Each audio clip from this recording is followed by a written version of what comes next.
Durante décadas, la Unión Soviética ha sido el gran monstruo que amenazaba la humanidad, la libertad y la democracia. ¿Sabes cuál? La Unión Soviética. La Unión Soviética. ¡Qué La miedo! Unión Soviética. Actualmente, la prueba palpable del fracaso del socialismo. Vuestro modelo crea pobreza. Te lo dije en su... Sí, crea pobreza. El único intento que había en la historia humana, desgraciadamente, de igualdad, lo hicieron los comunistas, ¿no? En los países del este. Y fue un desastre. Pobreza y pobreza. Lo creasteis en la Unión Soviética. Pero si tan mal fue con el socialismo, ¿por qué la mayoría de los que lo vivieron quieren que vuelva? Y es verdad que se fueron, pero no se cuenta la segunda parte.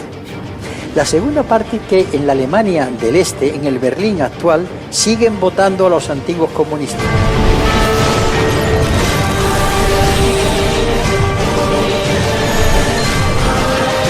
A continuación, vamos a ver lo que no nos han contado sobre la Unión Soviética.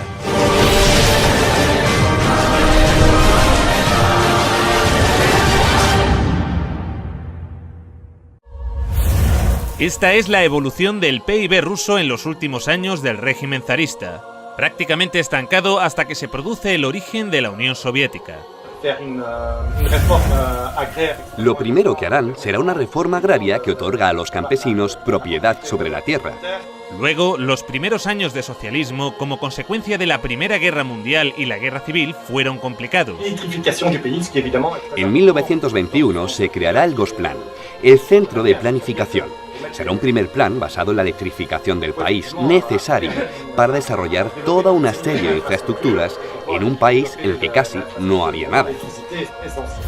Esto es lo que sucede con el PIB soviético cuando se inicia el Gosplan. Lo que muestra que la manera en la que los soviéticos habían organizado la economía no era un fracaso para nada. Hasta 1970, el crecimiento era alto. A partir de entonces, entre 1970 y 1980, el crecimiento era menor. Y el crecimiento del bloque blanco algo mayor. Los mecanismos de bloqueo aparecen en esa época. La única caída significativa fue durante la Segunda Guerra Mundial. Una guerra que, a diferencia de lo que nos vende Hollywood, fue ganada a los nazis gracias a la Unión Soviética.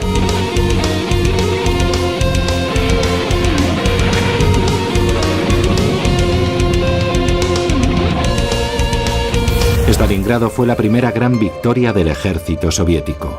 El triunfo del Volga es como un faro, el punto de inflexión de la Segunda Guerra Mundial. Solo en Stalingrado murieron más nazis que en todo el frente occidental junto. Europa y la URSS habían quedado devastadas tras la guerra. Elaboraron lo que más tarde se convertiría en el Programa de Recuperación Europea, que lograría levantar nuevamente a la Europa occidental. Europa necesitó que los Estados Unidos inyectaran cantidades ingentes de dinero para relanzar su economía. La Unión Soviética no. La URSS se desarrollaba más rápido que los países avanzados. No muchos países lograron cifras de desarrollo igual de rápidas. Algunos países de Asia del Este, tras la Segunda Guerra Mundial, lograron altos niveles de desarrollo, pero en la época era inigualable. En el año 1963, Rusia había pasado de un sistema monárquico con una economía agrícola atrasada a multiplicar por 52 su volumen industrial gracias a la economía planificada. La primera vez en la historia que un país alcanza tales cotas de desarrollo sin esclavizar o robar los recursos naturales de países subdesarrollados como hace Occidente. Y la calidad de su industria a menudo superaba la occidental.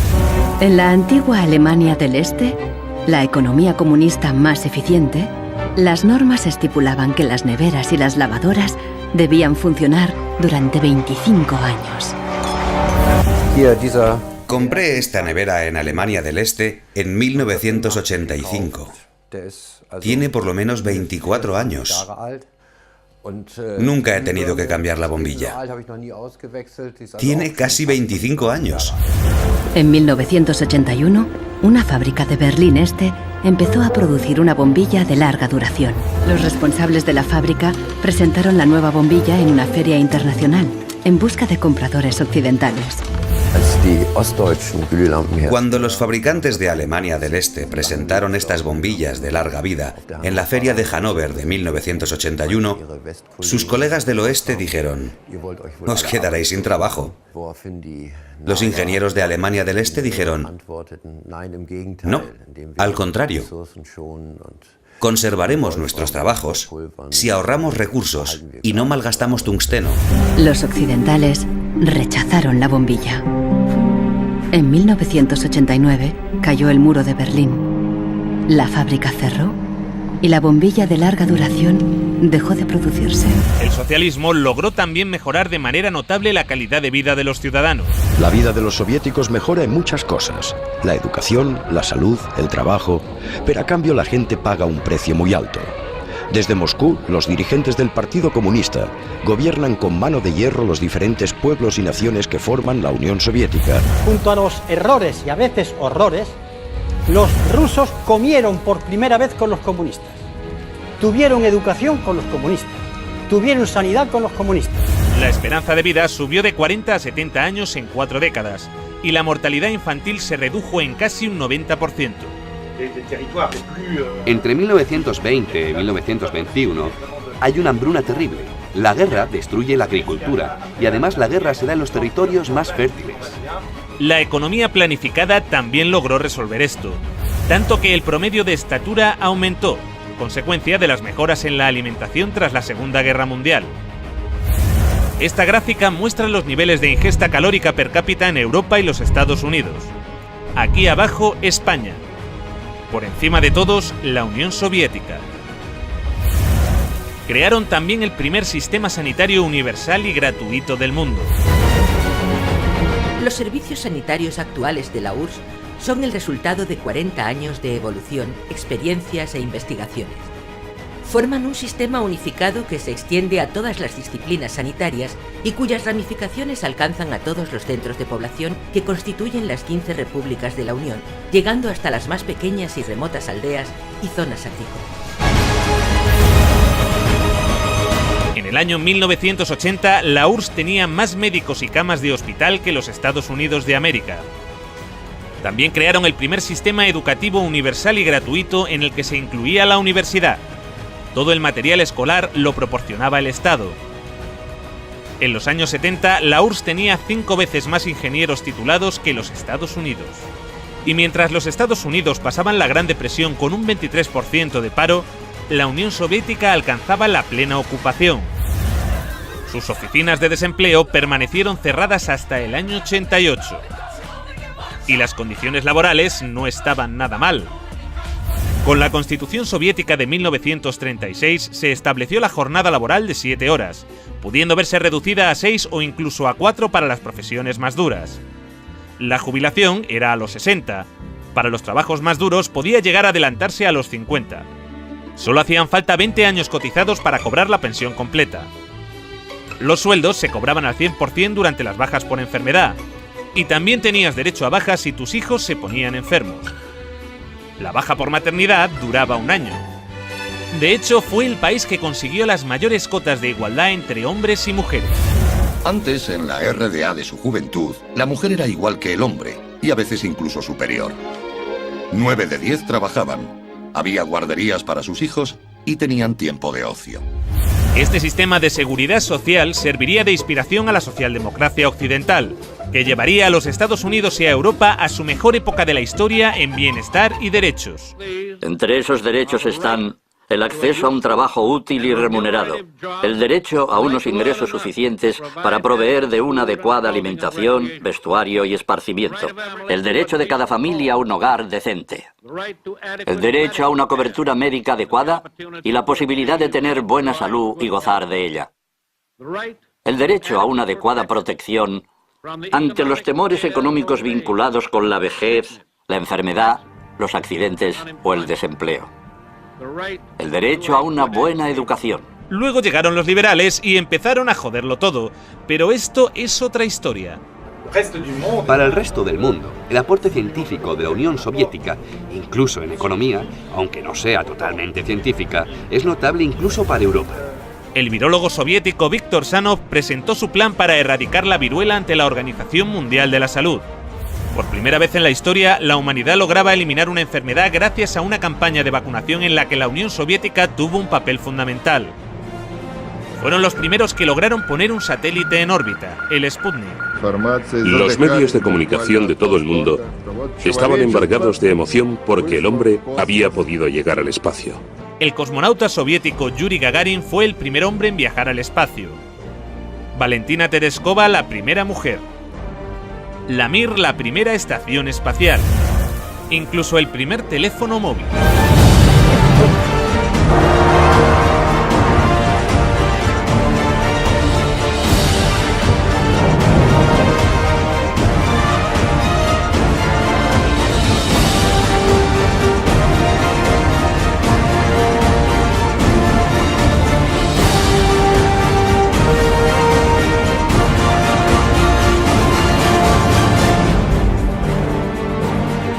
El acceso a los coches era difícil, pero el transporte público era gratuito y amplio.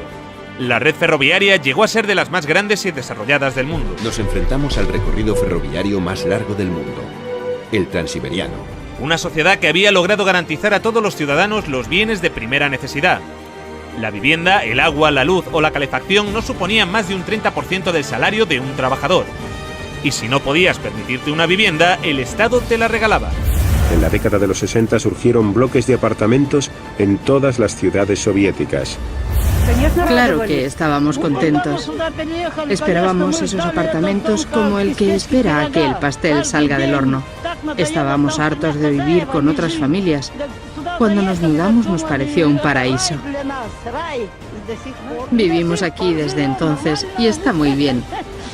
En Occidente, el socialismo causaba un enorme rechazo, entre otras cosas porque al no emitir casi deuda externa, los acreedores del FMI perdían una gran oportunidad de beneficiarse de la riqueza soviética.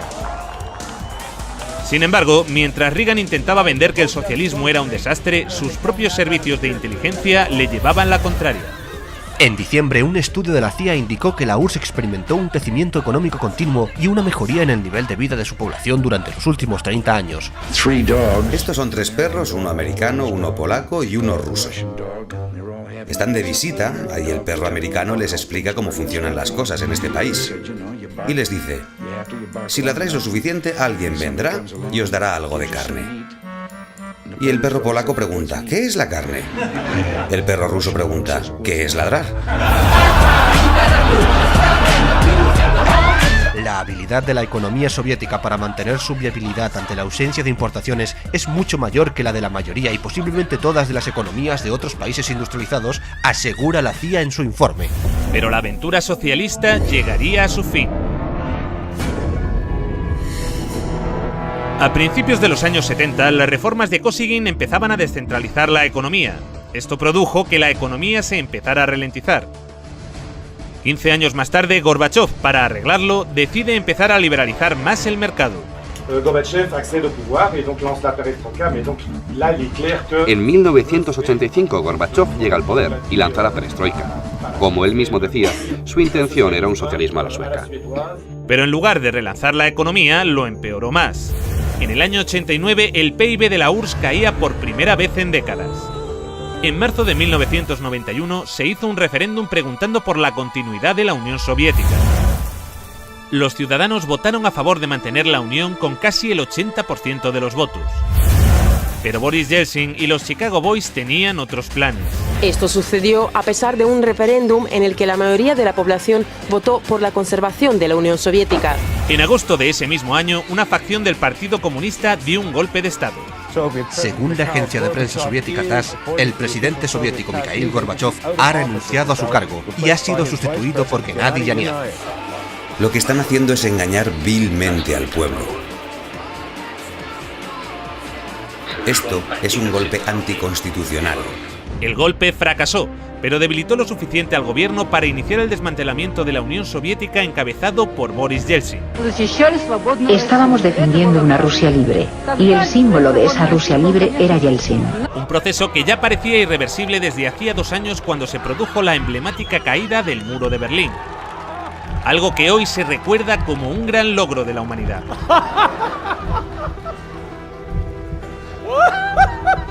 aunque poco se habló de lo que sucedió después. El libre mercado llegó a Rusia y con él el caos.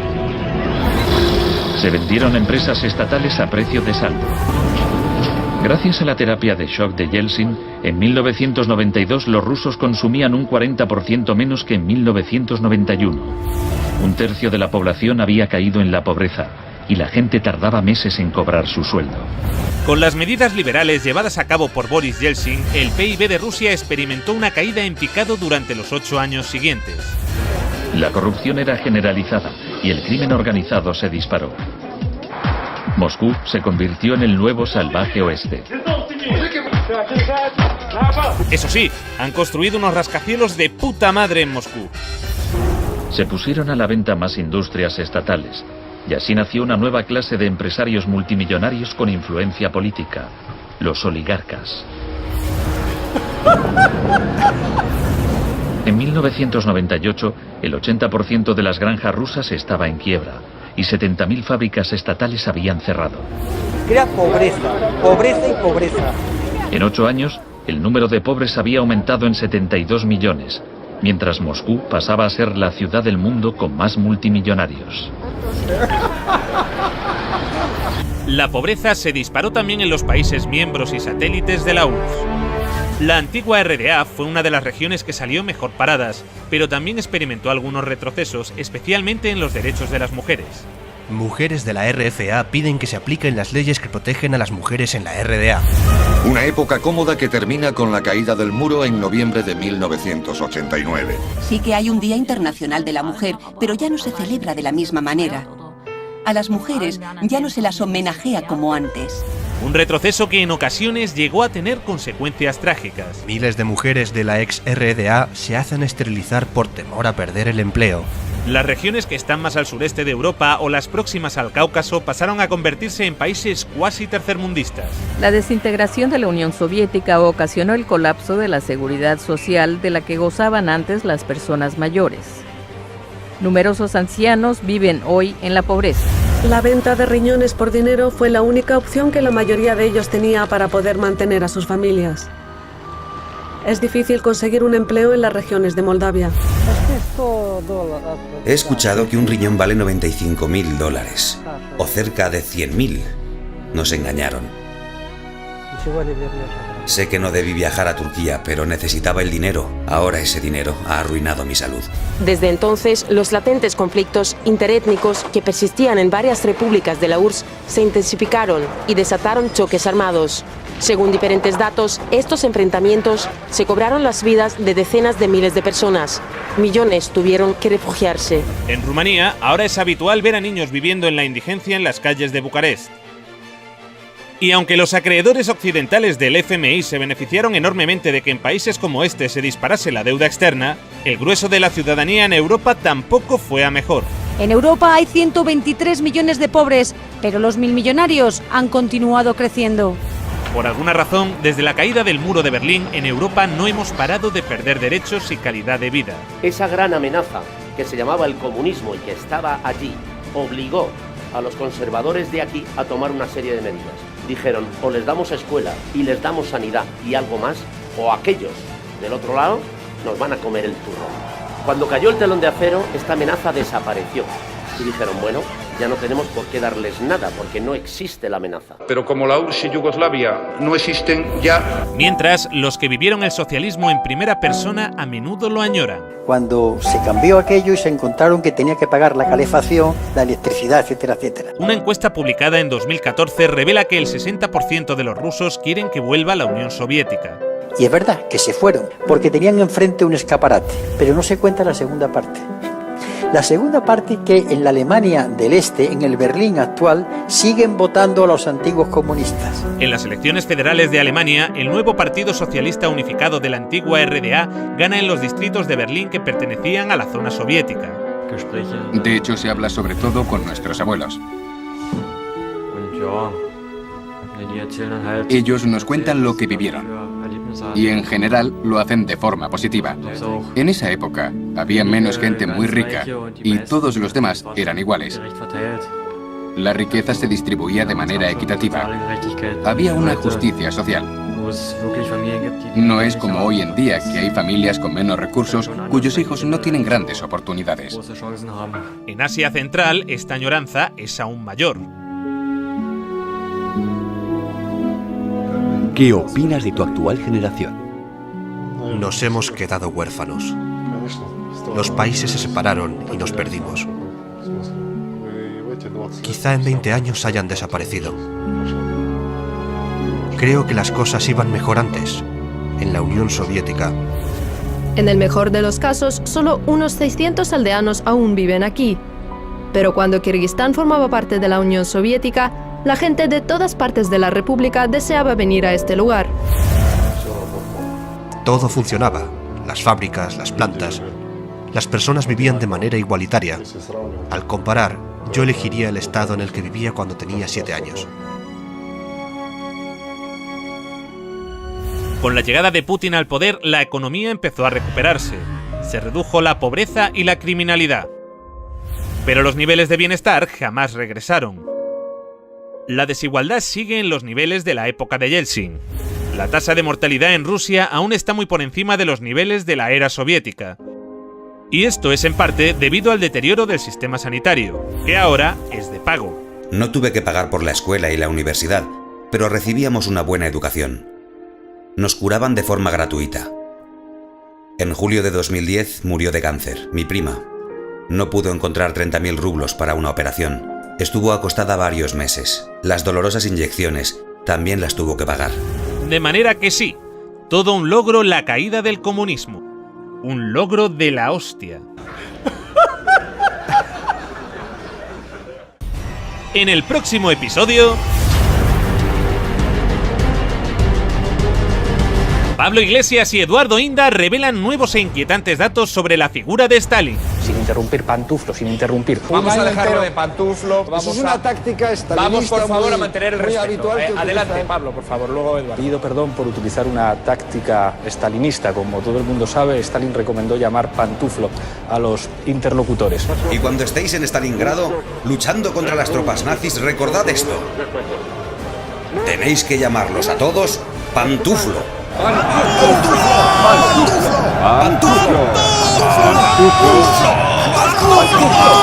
¿Cambiará esto la opinión que tienen los ciudadanos de Stalin? Yo creo que a Stalin más le hubiera valido invadir Ciudad Rodrigo. Ciudad Rodrigo. Ciudad Rodrigo. Ciudad Rodrigo. Ciudad Rodrigo. ¿Y qué pasa con Ciudad Rodrigo? Si me la chupas te lo digo. Crea pobreza, pobreza y pobreza. No hay que olvidar que según el país que promueve golpes de Estado en América Latina y que financia y arma a yihadistas en Oriente Próximo, la URSS no era una democracia. Así que suscríbete.